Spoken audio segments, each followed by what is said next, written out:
हमारे ऊपर प्रभु की कृपा है ये हम कैसे पहचाने। ये 8 लक्षण प्रकट होने लगते हैं जिसके ऊपर प्रभु की कृपा होती है।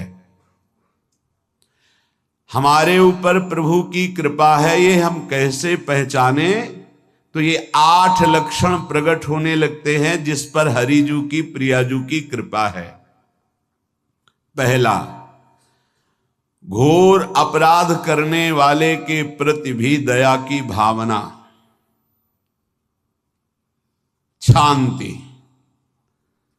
पहला लक्षण है। भाव में भी पहले शांत भाव है। हमारे ऊपर श्री हरिजू की कृपा है, इसकी पहचान ये 8 लक्षण।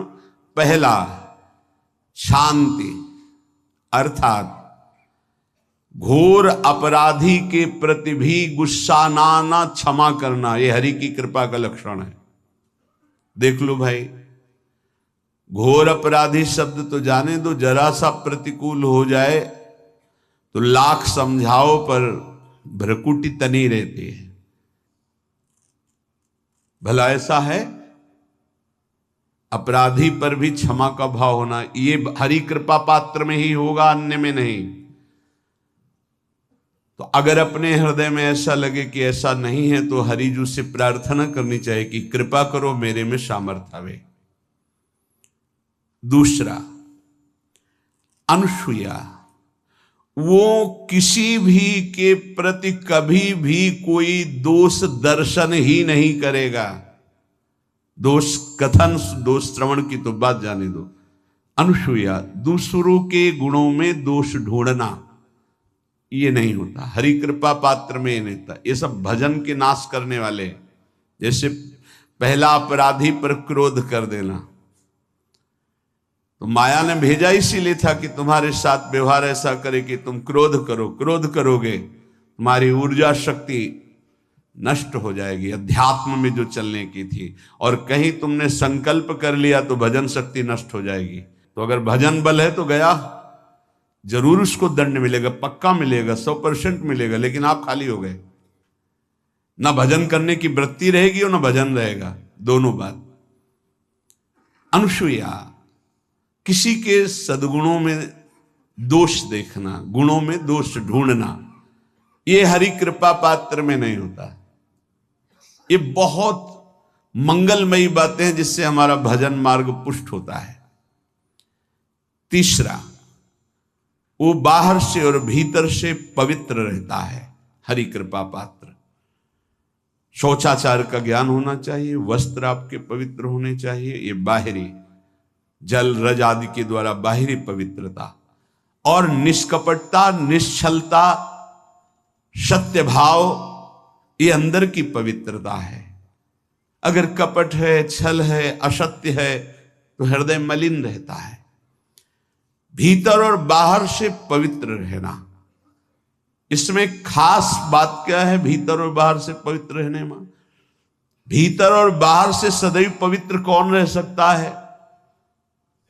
तो बोले जो पुंडरीकाक्ष भगवान श्री हरि का, प्रियाजू का स्मरण करता रहता है, वो शवायाभ्यंतर शुचि, वो बाह्य और अभ्यंतर दोनों से पावन रहता है। तीसरी जो कृपा का लक्षण है, अर्थात वो सदैव भगवत चिंतन परायण, शौचाचार का पालन करने वाला, बाहर और भीतर से हरि कृपा पात्र पवित्र रहता है। चौथा, ऐसे कार्यों का अनुष्ठान न करे जिनमें हमारा भजन छूटता है, जिनमें सत्य छूटता है, जिनमें भगवत भाव छूटता है। जैसे आपके ऊपर कृपा हुई, आप भगवत मार्ग में चल रहे हैं, अब आप ऐसे संसारिक कार्यों का अनुष्ठान कर रहे हैं जिनमें आपकी चित्तवृत्ति बिल्कुल भगवत विमुख हो रही, तो जीवन का लाभ क्या होगा? लाभ तो है भगवत स्मरण सहित। जैसे कल एक ने प्रश्न किया कि मैं खाता तो नहीं हूं लेकिन मांस की दुकान में मांस बेचता हूं, होटल आदमी, क्या उचित है? ये उचित कैसे हो सकता है? तुम और भी तो व्यापार कर सकते हो। जरूरी है धर्म का पालन करने की इच्छा करते हो, धर्माचरण करते हो, ऐसा नहीं। तो विरत बहुकर्मा, उन कर्मों से हमें विरत रहना है जो हमारे धर्म के विरुद्ध है, जो भजन के विरुद्ध है। हरि कृपा पात्र ऐसे कर्मों का अनुष्ठान कर ही नहीं सकता। अपने भजन का फल देखना भगवत कृपा पात्र के, सबको प्रदान कर देना। हिम्मत है?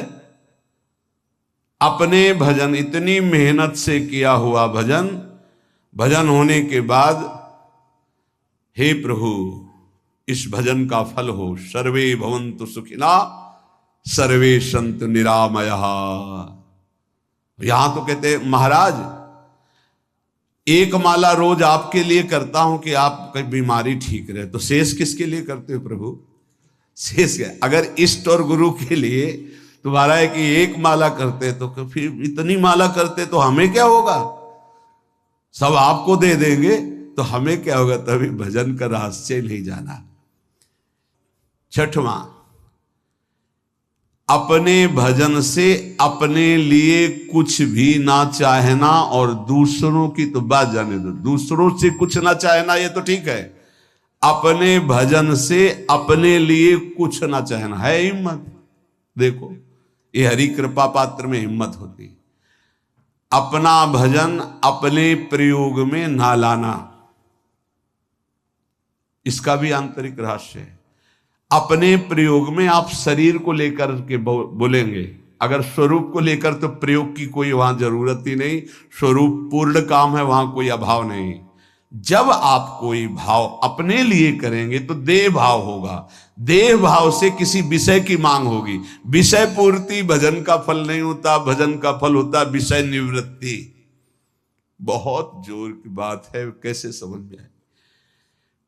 अपने भजन का भी फल अपने लिए नहीं, दूसरों से कुछ चाह रखना तो बात ही जाने दो, भजन से भी कोई अन्य सुख की चाह नहीं हुई। क्या चाहिए?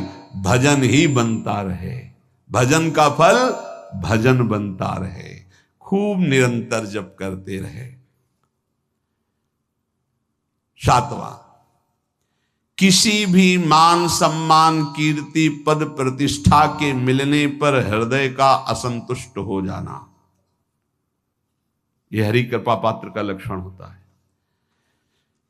प्रणाम नमस्कार जय हो तो हृदय में असंतुष्ट हो जाना चाहिए। कोई किंचन मात्र अभिमान न उदय हो जाए। प्रभु बचाओ, ये माया की चकाचौंध से बचा लो नाथ। कौन सा अपराध बन गया कि आपकी जय की जगह यहां हमको ऐसा सुनना पड़े। मान प्रतिष्ठा कीर्ति जिसके लिए बड़े बड़े लालायित रहते, हरि कृपा पात्र को विष की तरह चुभती है। और आठवां, किसी भी प्राणी समुदाय से संबंध ना रखते हुए सब पर दया की भावना, सब पर कृपा की भावना, सब पर करुणा मैत्री, पर किसी से ममता नहीं। ये सूत्र बहुत व्यवहार में प्रयोग करने योग्य है। सबसे करुणा और मैत्री, पर किसी से ममता नहीं। करुणा तो करी भरत जी ने, मैत्री भी की मृग से, पर ममता रहित नहीं रहे। ममता कर ली तो अगला जन्म हिरण का हो गया। ममता नहीं रखनी। निर्ममो निरहंकारा, करुणा मैत्री तो करनी है, जैसे इसमें आदेश है, गीता में जी आदेश है, अद्वेष्टा सर्वभूतान मैत्र करुण एवच, पर निर्ममो निरहंकारा, ये साधक की चतुरता है। प्राण मात्र पर दया कृपा करुणा मैत्री, पर ममता नहीं। ममता किसी से, और यहां करुणा मैत्री ये तो गायब हो गई, केवल ममता रह गई है। अपने शरीर से ममता, शरीर संबंधियों से ममता, विषय भोगों से ममता, यही जहर है। संबंध में ये ममता ही जहर है, विचारों में अहंकार जहर है,